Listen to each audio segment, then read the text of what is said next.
First time seeing Untitled Rain, first time seeing Dragon Force, first time seeing Amaranthe. That's amazing. You're in for a treat. It's going to be awesome.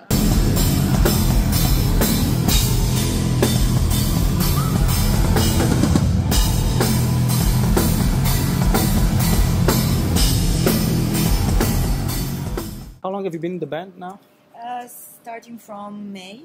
So by now you all speak Italian fluently. She already spoke I Italian. already spoke Italian before, yes. But almost fluently. It's getting better and better, I guess. Yeah. And how's the tour going so far? What do you think? Amazingly, yeah. Yeah, it's a great tour. It's our last day today, and I can't fucking believe it, to be honest. What would you say is the song you enjoy the most to play live from this set list? For me specifically, I really enjoy Never to Return.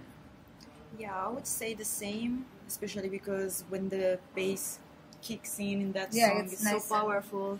But I'm always close to my first song, the song that presented me, which is Dying Light. So I would also say that one. It's my first time seeing you guys on stage tonight, and I think it's gonna be probably Realm of Chaos for me, or maybe Pandemonium. I think maybe I would have switched the order, but it was like I that think in I the will. beginning. Okay, cool. We did switch the order because Pandemonium was not quite the best song to open with. Because it's new and not many people know it, and during the first song, you know, the sound engineer is still tweaking certain little things, so it's always better to start with a more energetic song, maybe a song that people already know, hopefully. So. And what would you say was the biggest challenge in writing this new record, Time? We had no challenges, and not in my case.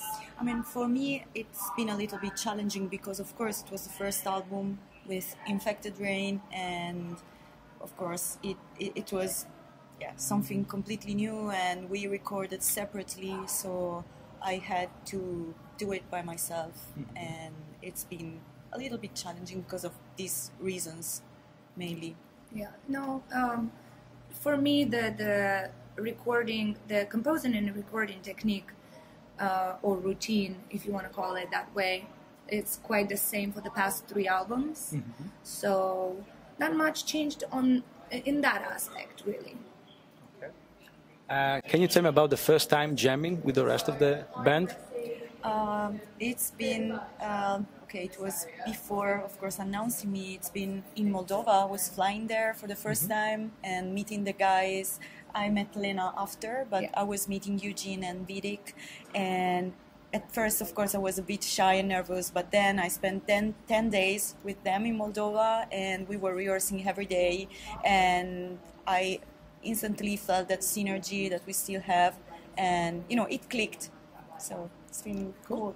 Yeah. You are rocking out with the Fujin 4 for this tour of Overload guitars. I'm pretty sure you have Achilles, Achilles as well. He's there as well. So the choice of a headless bass with multi-scale, it's more about the balance, it's about having more tension on the thicker string, it's about all these reasons. Well, I will tell you the truth. The first time I tried Overload basses, I was really impressed by their sound and their playability. It's very comfortable as a bass, especially now the Fujin. I have to tell that it's even more comfortable because it's 4 strings and it's, of course, more.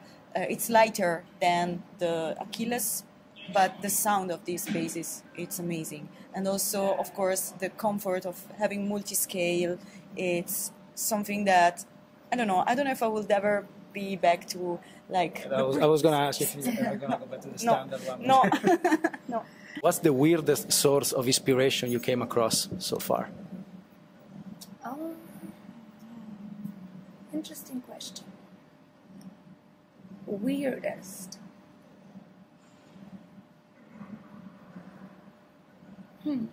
I mean, I don't know. Certain things that might be weird for some people are not weird for the others, you know? So it's quite a tricky question, in my opinion.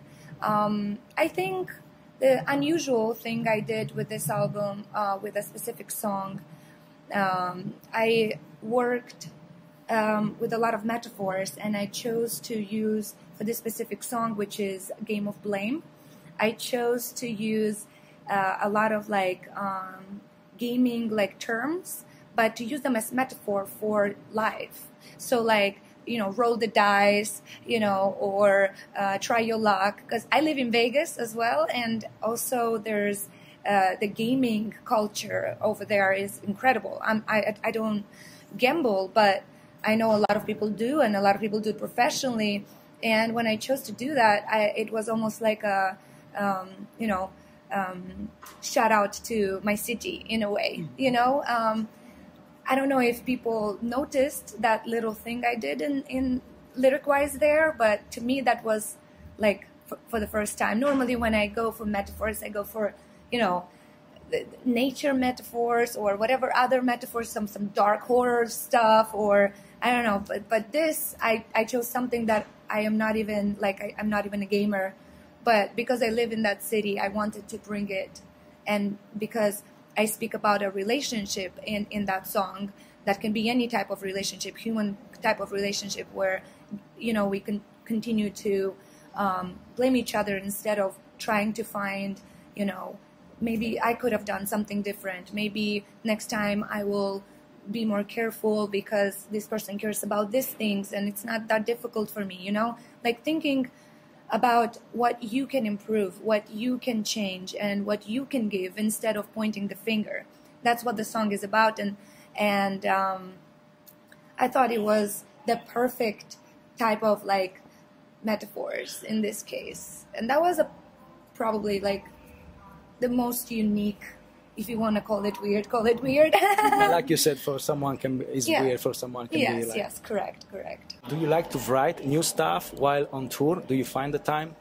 Yes, I mean, I don't really sit down and compose complete songs or complete lyrics, but I do write ideas down, often more on tour than at home, to be honest. Okay. Because when you're home, there's everyday life routine, and you get so busy with life and, you know, the things you have to do, that when you actually find time to sit down and write, it's almost like all the house things, all the life things are here telling you still need to do that, you still need to do this. On tour, you know, you pretty much have the same schedule every day, pretty much, give or take. And it's easy to put ideas down and not to think about everyday life routine, I guess, you know. So I like to complete the ideas at home, but write ideas all the time. On tour, during a travel. And maybe whatever. You just leave them there for a while. Oh yeah, I do. Yeah, some of them I don't touch for years, and I get back to it. Yeah. Biggest issue in the music industry at the moment. What do you think it is? I'll wait for you to answer. Very nice. Very nice question. It is. If you struggle, I can answer. Do you want me to answer? Yeah. I mean, in my opinion, the biggest problem or struggle or issue or whatever it is that you want to call it is that there's still the so-called label on the bands that have musicians of a different gender. Like, stop doing that. It's not the case anymore. We have women in every single career. We have women in every single job position. And so it's okay. Don't call it a different genre just because just because we are women. It doesn't need to be called, female fronted or whatever. This is not a genre of metal. Come on, In my opinion, this has to stop. Just be less judgmental and more open-minded. Too many labels and... Too many labels. Like, we have to be more open-minded about everything.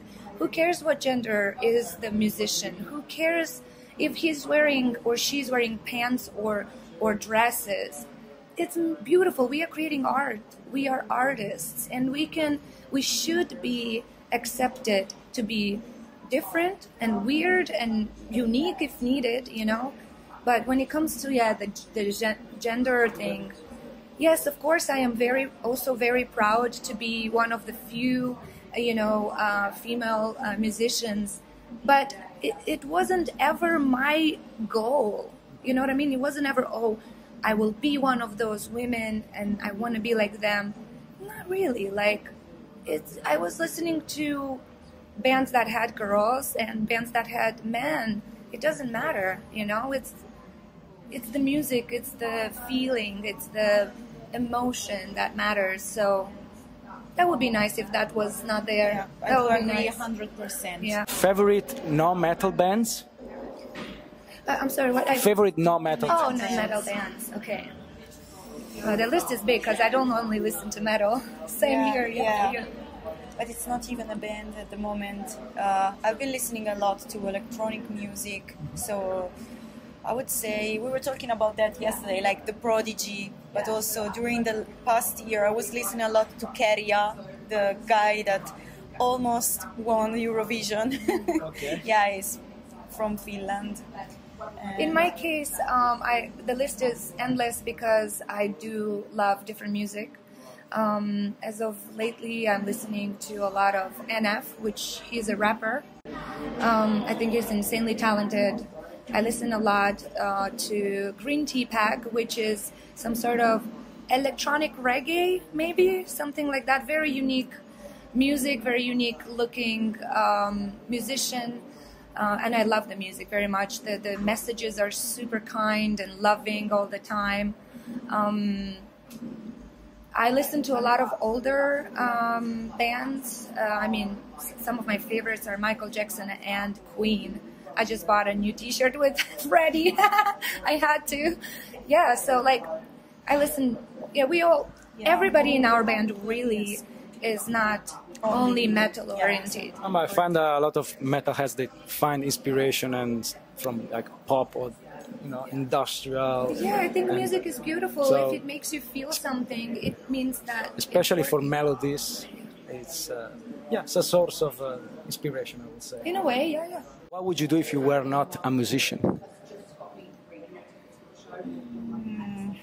Probably I would have kept on working in the fashion industry. I've been doing that for over 10 years and I was loving that job, but also I love photography and I was also working as a photographer for several years and lately for Metal Hammer Italy. So if it would have been more valued as a job, the photographer in Italy, especially for live events, that would have been my dream, but it's very difficult. I used to be a hair and makeup artist before I became a musician, and that was my career choice up until I went on stage and I was like, fuck, now what do I do? I always loved my job very much. I loved being creative. I worked full-time for 12 years as a hair and makeup artist. I worked with a lot of photographers and a lot of models, and I've created so many interesting looks, and I loved that very much. But music took over. Music makes me even more happy. So I think that if music never entered my life, I would have continued that because I really like that job. Do you have any useless talent? Useless. I think that anything you are good at eventually will help you in life. Exactly. I think. I don't know. I think that for me I find it not as needed. I am too specific when it comes to cleaning. Like, I don't think that's a talent. It's just I grew up, in Eastern Europe, and as a child, you are taught to clean so well because you never know, anybody can come in, and friends of family and guests, and always it had to be perfect. Yeah, it sounds like my mom. Right? And it's crazy because it's in here, and now that I, live separately and as an adult, and I realize that sometimes it's not that necessary to, like, you do it and you just maintain it, and then you do it after a while again. It's not necessary to do it that often or certain things like that. Of course, it helps a lot because you don't, you don't get sick, you don't inhale all this dust or whatever. But holy shit, like we were terrified. It's a lot of work. We were terrified as children. Like, what if somebody will come in and then they will be like, aha! It's quite you're gonna crazy. check every single spot of the house. Yeah, in my case, it's that I remember all the names. It's not a talent, I don't know, but I think it's a I talent. think it is. I don't know. I remember all the cannot names. remember In fact, names. every time Always. she's asking me when she has a doubt about a name. Also, when I watch a movie, I remember the names of everybody, every character, everyone. so don't know why. awesome. It's my way to memorize. It's cool though. It's cool. Anything you want to add? Thank you for having us. Yeah. Are you guys attending the show? Yeah. Perfect. First time Enjoy seeing the show. Infected Rain, first time seeing Dragon Force, first time seeing Amaranth. That's amazing. You're in for a treat. It's going to be awesome. I've been in this venue before. I've seen some of my favorite bands. Always a great time. So Nice. no pressure. It's very cool. Okay. Can't wait to Thank you. be Yeah, on it's going to stage. be awesome. Thank you for having us.